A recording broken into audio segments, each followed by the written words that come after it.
By Luminita Saviuc, the garden of love is green without limit and yields many fruit other than sorrow and joy. Rumi, have you ever wondered why is it that every human being in this world wants to love and be loved? Why every human being wants to have love in their lives? And why, no matter how many times they fall down and get hurt in the name of love, they still continue to wish for love? What is it about love that makes it so desirable? What is it about love that we can't seem to get enough of it? Was D.H. Lawrence right to affirm that, those that go searching for love only make manifest their own lovelessness, and the loveless never find love, only the loving find love, and they never have to seek for it? Ever since I came back home to Romania to work on my book, I have been spending a lot of time alone with myself, reflecting, contemplating, meditating and connecting with my soul at a deeper level. I like to do that. I like to dig deep within myself because I believe that all the things we so desperately seek outside ourselves can be found in abundance within ourselves. As a result, I started talking to my soul a lot more. Yes, that's how weird I am, and I also started talking to the infinite intelligence that created this world we all live in, the source of all things. I started talking to both of them like you would talk to someone you love deeply. And in time I started to realize that the more I was engaging in beautiful and meaningful conversations with both my soul and with the source of all things, the more blissful I started to feel and the more love seemed to be flowing through me and towards me. I was using words to communicate to them what I felt, how they were using love to communicate with me, wanting me to who they are and what language they speak. I was using words and they were using love. And then one day it hit me.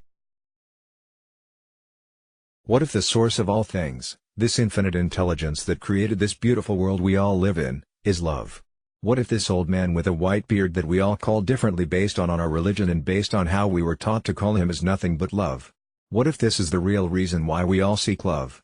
What if this is the main reason why every human being in this world wants to love and be loved, and why, no matter how many times we fall down and get hurt in the name of love, we continue to pray that love will find us?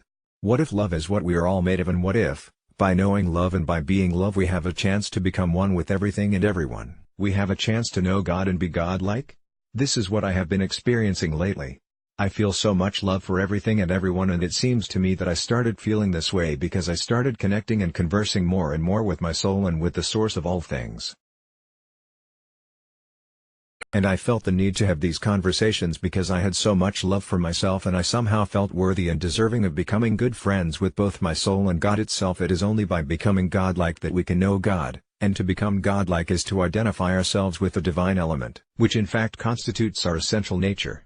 The perennial philosophy, Aldous Huxley. Not long after I had these realizations, I took Wayne Dyer's book Excuses Be Gone from my shelf, and to my surprise, I opened the book and found these 3 quotes that describe perfectly what I was feeling. Love binds everything together in perfect harmony. Street.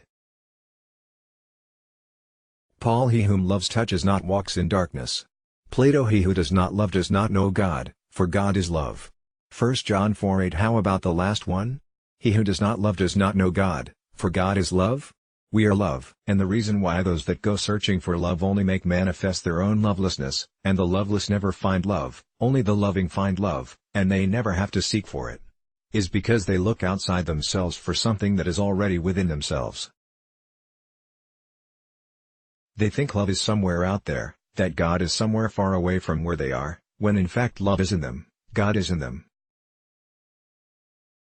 I don't know if I ever use the word God in any of my posts as much as I have in this one, but don't freak out. I'm not going to ask you to join any cult or religion. I use the word God because that's what I was taught to call this infinite intelligence that created the world we live in. I do know that the word God has become empty of meaning through thousands of years of misuse. By misuse, I mean that people who have never even glimpsed the realm of the sacred, the infinite vastness behind that word, use it with great conviction, as if they knew what they are talking about, or they argue against it, as if they knew what it is that they are denying. This misuse gives rise to absurd beliefs, assertions, and egoic delusions, such as my or our God is the only true God, and your God is false, or Nietzsche's famous statement God is dead. The word God has become a closed concept. Neither God nor being nor any other word can define or explain the ineffable reality behind the word, So the only important question is whether the word is a help or a hindrance in enabling you to experience that toward which it points. Does it point beyond itself to the transcendental reality, or does it lend itself too easily to becoming no more than an idea in your head that you believe in, a mental idol? Eckhart Tolle, The Power of Now. We need words to understand the meaning of things, to communicate with one another. But once we know the meaning, the words become meaningless. The same with the word God. Once you know God, you no longer are attached to the word God because you know that the word doesn't make it what it is. Once you know God is love, you no longer care about the name people give to it.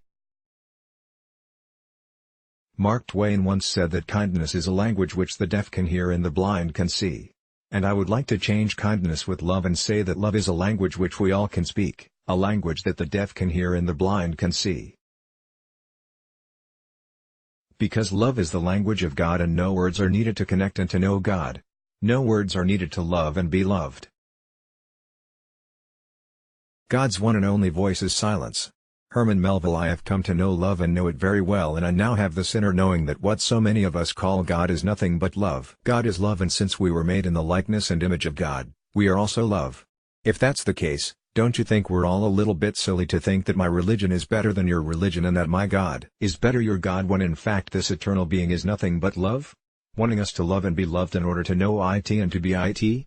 Something worth dwelling upon, wouldn't you agree? Source: Purpose Fairy. Let's block ads. Why?